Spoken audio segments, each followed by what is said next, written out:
السلام عليكم ورحمة الله وبركاته. بسم الله والحمد لله والصلاة والسلام على أشرف المرسلين وعلى آله وصحبه أجمعين أما بعد.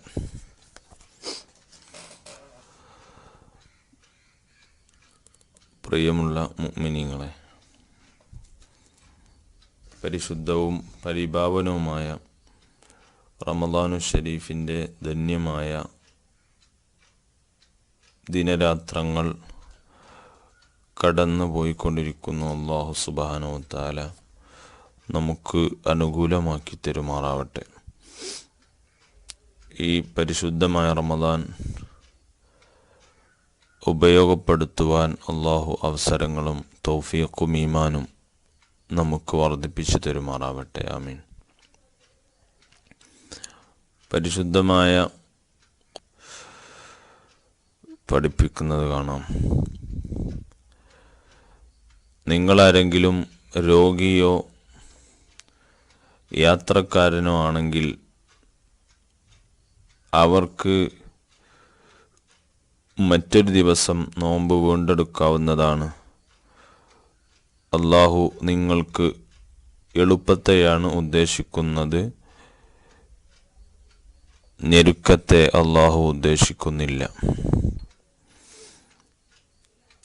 എന്നാണ് ആയത്തിൻ്റെ സാരം.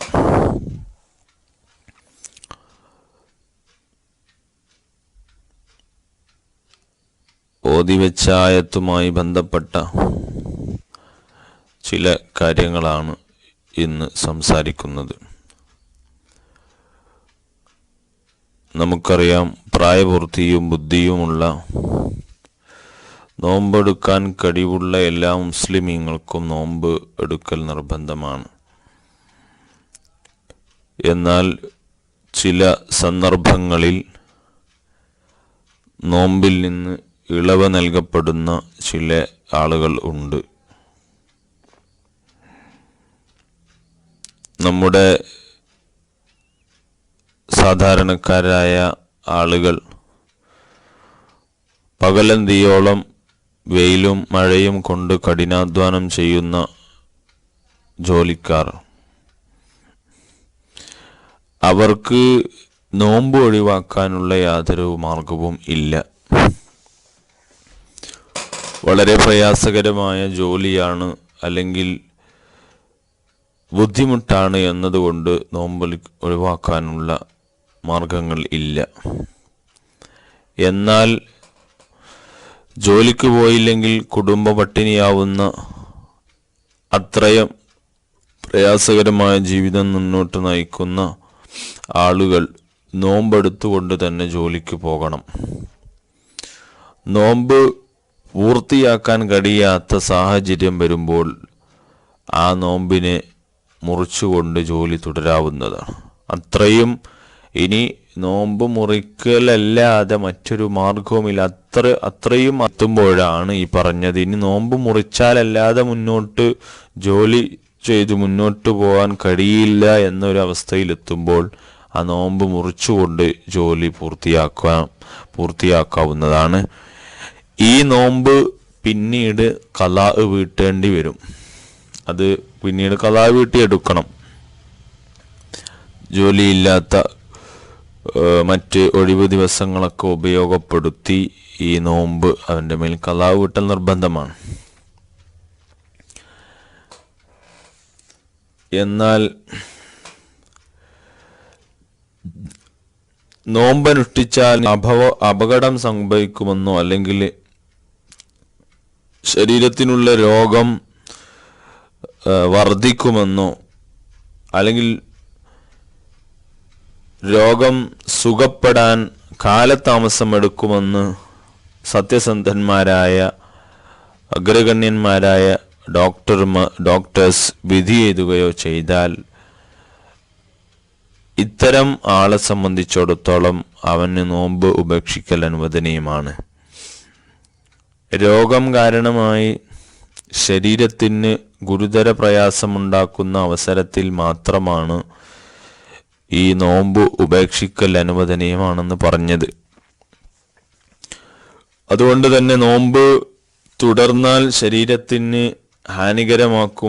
ഹാനികരമാണെന്നും അത്തരത്തിൽ പേടിയുള്ള ആൾക്ക് നോമ്പ് മുറിക്കുന്നോട്ട് പോയാൽ ശരീരത്തിന് വളരെ പ്രയാസകരമായ അവസ്ഥയിലേക്ക് എത്തുമെന്ന് കണ്ടാൽ നോമ്പ് മുറിക്കൽ നിർബന്ധമാണ്. ഇത്തരം സന്ദർഭങ്ങളിൽ നോമ്പ് നോറ്റു കഴിഞ്ഞാൽ അത് സ്വഹിയാവുമെങ്കിലും ഏറ്റവും നല്ലത് അവിടെ നോമ്പ് മുറിക്കലാണ്. കാരണം ശരീരത്തിൻ്റെ പ്രയാസങ്ങൾ അത് വലിയ രോഗങ്ങളിലേക്കോ മറ്റോ അല്ലെങ്കിൽ വലിയ ഒരു പ്രയാസം ഉള്ളത് കൊണ്ട് നോമ്പ് മുറിക്കലാണ് അവിടെ നല്ലത്.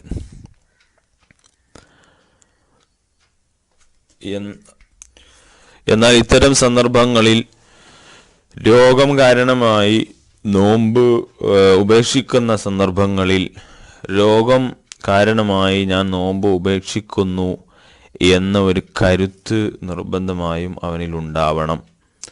ആ ഒരു നീയത്തോണം അപ്പോഴേ ആ ഒരു പരിഗണനയിൽ അവനെ ഉൾപ്പെടുകയുള്ളൂ. അത് നമ്മൾ പ്രത്യേകം ശ്രദ്ധിക്കണം. അതുപോലെ മറ്റൊന്നാണ് യാത്രക്കാരൻ. ഖസ്റാക്കി നിസ്കരിക്കൽ അനുവദിക്കപ്പെട്ട യാത്രാ ദൈർഘ്യമുള്ള ഒരു യാത്രക്കാരന് നോമ്പിൽ പരിശുദ്ധമായ ഇസ്ലാം ഇളവ് നൽകിയിട്ടുണ്ട്. അപ്പോൾ 132 കിലോമീറ്റർ ദൈർഘ്യമുള്ള, അതായത് ഖസ്റാക്കി നിസ്കരിക്കാൻ അനുവദിക്കപ്പെട്ടിട്ടുള്ള ദൈർഘ്യം, ഈ ദൈർഘ്യമുള്ള യാത്ര അത് തന്നെ അനുവദനീയമായ യാത്രയായിരിക്കണം, ഹലാലായ യാത്രയായിരിക്കണം.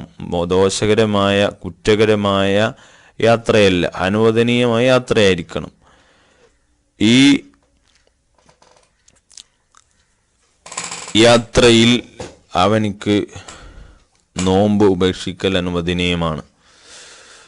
എന്നാൽ കുറ്റകരമായ യാത്രയാണെങ്കിൽ അത് ഇനി 132 കിലോമീറ്റർ അല്ല, അതിനേക്കാൾ വളരെ ദൈർഘ്യമുള്ള യാത്രയാണെങ്കിൽ പോലും അതിന് ഈ ഇളവ് അനുവദിക്കുന്നില്ല. എന്നാൽ പ്രഭാതം ആവുന്നതിന് മുമ്പ്, സുബഹിയുടെ മുമ്പ് തൻ്റെ നാടിൻ്റെ അതിർത്തി വിട്ടുകടന്നാൽ മാത്രമേ ആ ദിവസം നോമ്പ് അവനിക്ക് ഉപേക്ഷിക്കൽ അനുവദനീയമാവുന്നുള്ളൂ.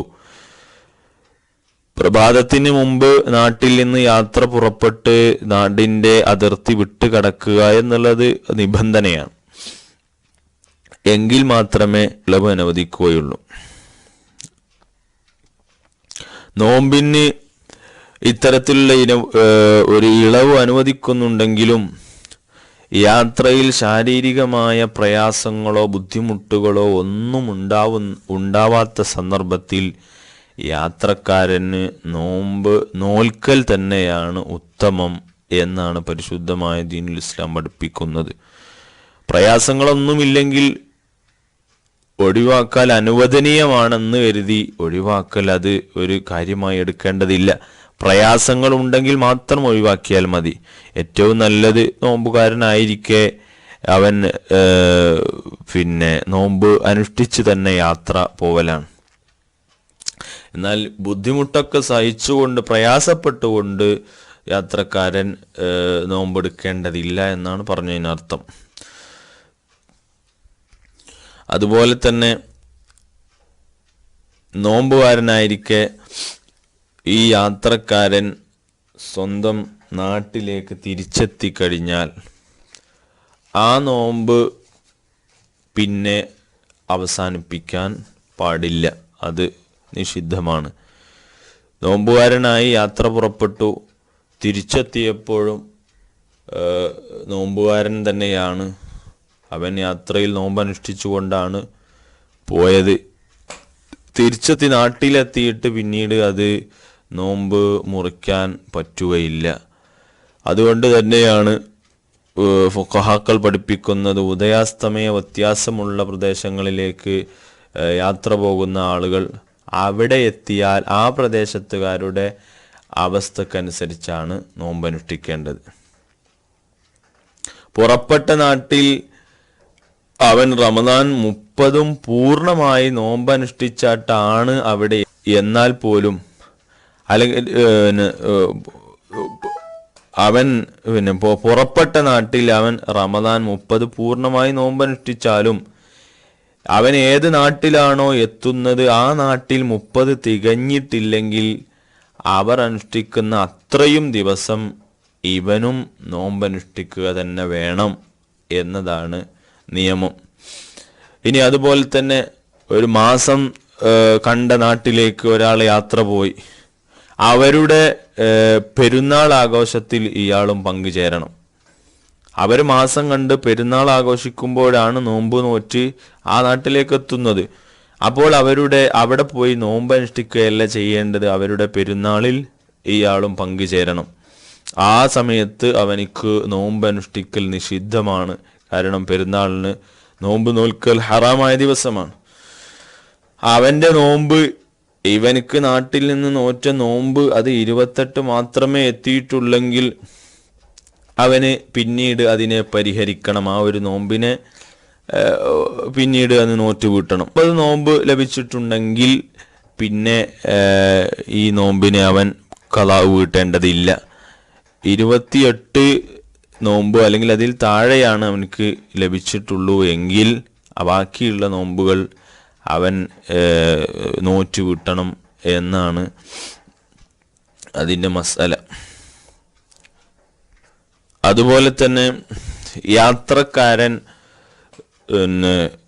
അവൻ നോമ്പ് അവസാനിപ്പിക്കുന്ന സമയത്ത് അല്ലെങ്കിൽ യാത്രയുടെ ആനുകൂല്യം പരിഗണിച്ചുകൊണ്ട് നോമ്പ് ഒഴിവാക്കുന്ന സമയത്ത് ആ ആനുകൂല്യം പരിഗണിച്ചുകൊണ്ട് നോമ്പ് ഒഴിവാക്കുകയാണ്, അവസാനിപ്പിക്കുക എന്ന ഒരു കരുത്ത് നിർബന്ധമായും ഉണ്ടാവണം, നിയ്യത്ത് ഉണ്ടാവണം.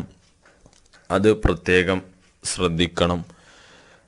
ഇതുപോലുള്ള കാര്യങ്ങളൊക്കെ ശ്രദ്ധിച്ചുകൊണ്ട് നോമ്പുകളും മറ്റ് സൽക്കർമ്മങ്ങളുമൊക്കെ കുറ്റമറ്റതാക്കുവാൻ അല്ലാഹു സുബ്ഹാനഹു വ തആല നമുക്ക് തൗഫീഖ് നൽകുമാറാവട്ടെ. വആഖിറു ദഅവാനാ അനിൽ ഹംദുലില്ലാഹി റബ്ബിൽ ആലമീൻ. അസ്സലാമു അലൈക്കും വറഹ്മത്തുള്ളാഹി.